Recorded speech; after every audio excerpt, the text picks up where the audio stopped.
বাংলাদেশে খাম্বা আছে কিন্তু বিদ্যুৎ নাই, গ্যাসের লাইন আছে কিন্তু গ্যাস নাই, পুলিশ আছে কিন্তু নিরাপত্তা নাই। তারেক রহমানের নেতৃত্বাধীন বিএনপি সরকারের 6 মাস পূর্ণ হয়েছে। গত 17 ফেব্রুয়ারি শপথ নেওয়ার একদিন পর মন্ত্রিসভার প্রথম বৈঠকে সরকারের 3টি অগ্রাধিকার নির্ধারণ করা হয়। এগুলো হলো দ্রব্যমূল্য নিয়ন্ত্রণে রাখা, আইনশৃঙ্খলা পরিস্থিতির উন্নতি এবং বিদ্যুৎ ও জ্বালানি সরবরাহ স্বাভাবিক রাখা। 6 মাস পর এখন প্রশ্ন উঠছে, সরকারের নির্ধারিত ওই অগ্রাধিকারগুলো কতটা বাস্তবায়িত হয়েছে। কারণ গত 6 মাসে দ্রব্যমূল্য বৃদ্ধি, আইনশৃঙ্খলার অবনতি এবং বিদ্যুৎ ও জ্বালানি সংকটে মানুষ অতিষ্ঠ হয়ে ক্রমেই বিএনপি সরকারের ওপর থেকে আস্থা হারিয়ে ফেলছে।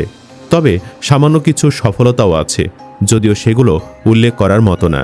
গত 6 মাসে কেমন করল বিএনপি? এভাবে আর কতদিন ক্ষমতায় টিকে থাকতে পারবে তারা? চলুন বিস্তারিত জেনে নেওয়া যাক। নাম্বার 1, জাতির সাথে বেইমানি ও স্বৈরাচারী আচরণ। গণঅভ্যুত্থানের পর হাসিনা সরকারের সময় রাষ্ট্রের বিভিন্ন প্রতিষ্ঠানে দলীয়করণ, একতরফা নির্বাচন এবং আর্থিক প্রতিষ্ঠানে দুর্নীতির অভিযোগ সামনে আসে। আওয়ামী লীগ সরকারের পতনের পর রাষ্ট্র ব্যবস্থার সংস্কারের দাবি জোরালো হয়। সরকারের লক্ষ্যে অন্তর্বর্তী সরকার কয়েকটি কমিশন গঠন করে। তাদের সুপারিশ নিয়ে ঐক্যমত্য কমিশনও গঠন করা হয়। রাজনৈতিক দলগুলোর সঙ্গে আলোচনার ভিত্তিতে এসব সুপারিশ নিয়ে জুলাই সনদ তৈরি করা হয়। পরে এর ওপর গণভোট অনুষ্ঠিত হয়। গণভোটে হ্যাঁ জয়ী হয়। তবে বিএনপি নির্বাচনে জয়ী হওয়ার পর ওই গণভোটের আদেশকে অবৈধ আখ্যা দিয়ে সংস্কার পরিষদের শপথ গ্রহণ না করায় বিরোধী দলের সঙ্গে শুরুতেই টানাপোড়েন তৈরি হয়।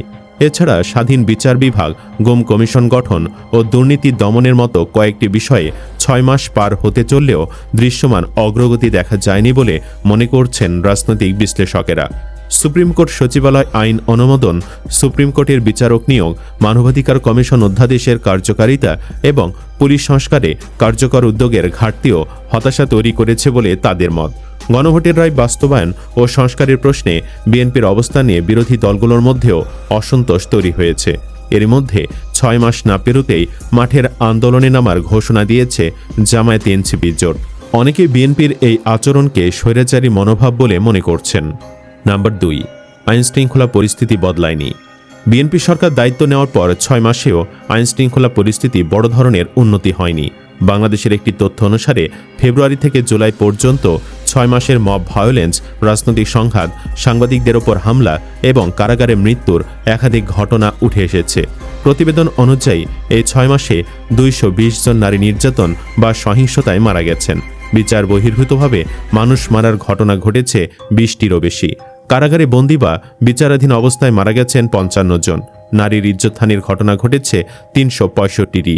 দেশের আইনশৃঙ্খলা পরিস্থিতি নিয়ে প্রতিবেদন প্রকাশ করে হিউম্যান রাইটস সাপোর্ট সোসাইটিও।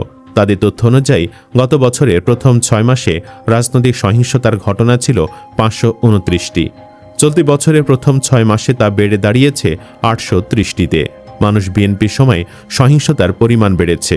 প্রতিবেদনটিতে বলা হয়েছে, জানুয়ারি থেকে জুন পর্যন্ত 6 মাসে 1621 জন নারী সহিংসতার শিকার হয়েছেন।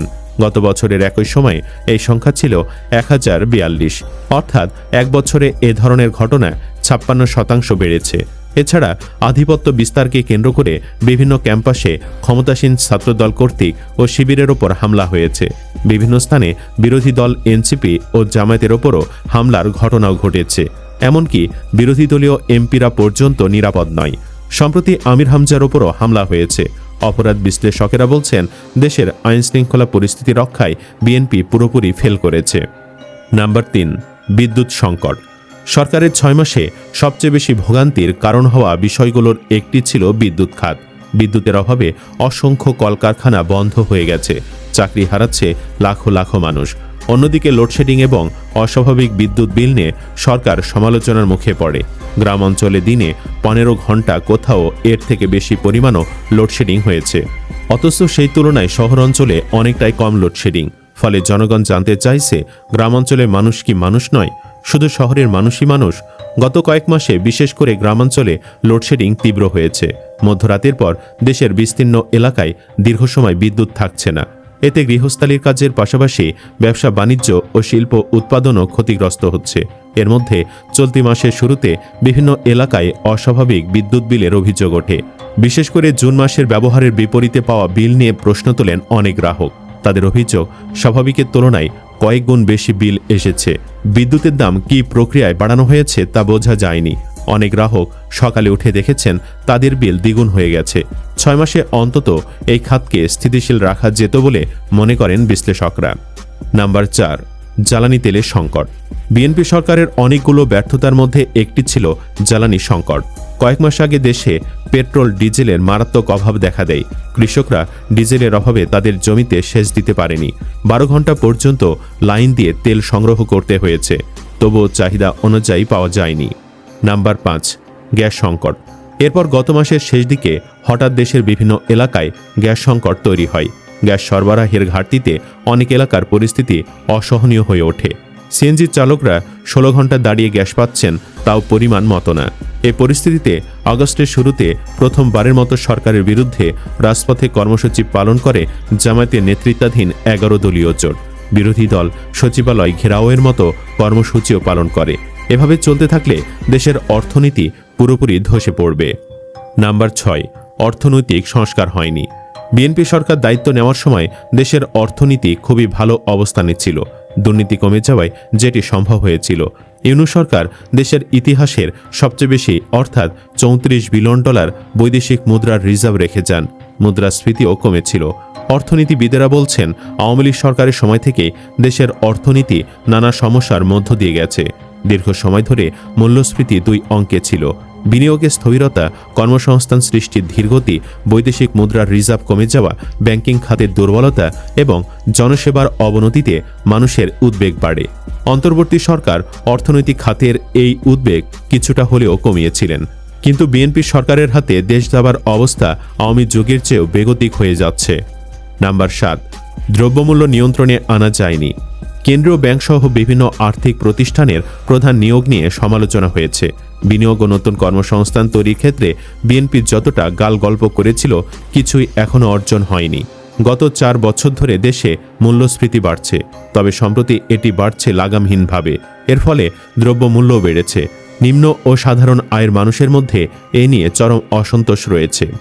নাম্বার 8, কূটনীতিতে অর্জন কতটা। অর্থনীতি, রাজনীতি ও সুশাসন নিয়ে সরকারের নানা ঘাটতি থাকলেও কূটনীতির ক্ষেত্রে বিএনপি সরকারের প্রথম 6 মাসকে ইতিবাচকভাবে দেখা হচ্ছে। এর অন্যতম কারণ জাতিসংঘের সাধারণ পরিষদের 81তম অধিবেশনের সভাপতি হিসাবে বাংলাদেশের পররাষ্ট্রমন্ত্রী খলিলুর রহমানের নির্বাচিত হওয়া। 2 জুন নিউ ইয়র্কে জাতিসংঘের সদর দফতরে অনুষ্ঠিত নির্বাচনে তিনি সভাপতি নির্বাচিত হন। ক্ষমতায় আসার পর 21 থেকে 26 জুন মালয়েশিয়া ও চীন সফর করেন তারেক রহমান। এটি ছিল তার প্রথম বিদেশ সফর। প্রথমে তিনি মালয়েশিয়া যান, পরে সেখান থেকে চীনে যান। সফরকালে চীনের সঙ্গে 17টি সমঝোতা স্মারক সই হয়। 2 দেশের শীর্ষ পর্যায়ের বৈঠকে অর্থনৈতিক সহযোগিতা, বিনিয়োগ, বাণিজ্য সম্প্রসারণ এবং রোহিঙ্গা সংকটের সমাধান সহ বিভিন্ন বিষয়ে ইতিবাচক আলোচনা হয়েছে বলে সরকারের পক্ষ থেকে জানানো হয়। বিশ্লেষকেরা মালয়েশিয়ার শ্রমবাজার পুনরায় চালু হওয়া, বাংলাদেশ থেকে মিয়ানমার হয়ে চীন পর্যন্ত অর্থনৈতিক করিডোর এবং চীনের সঙ্গে পররাষ্ট্র ও প্রতিরক্ষায় 2+2 সমঝোতাকে গুরুত্বপূর্ণ অর্জন হিসেবে দেখছেন। তবে ভারতের সঙ্গে সম্পর্কের ক্ষেত্রে এখনও জটিলতা রয়েছে।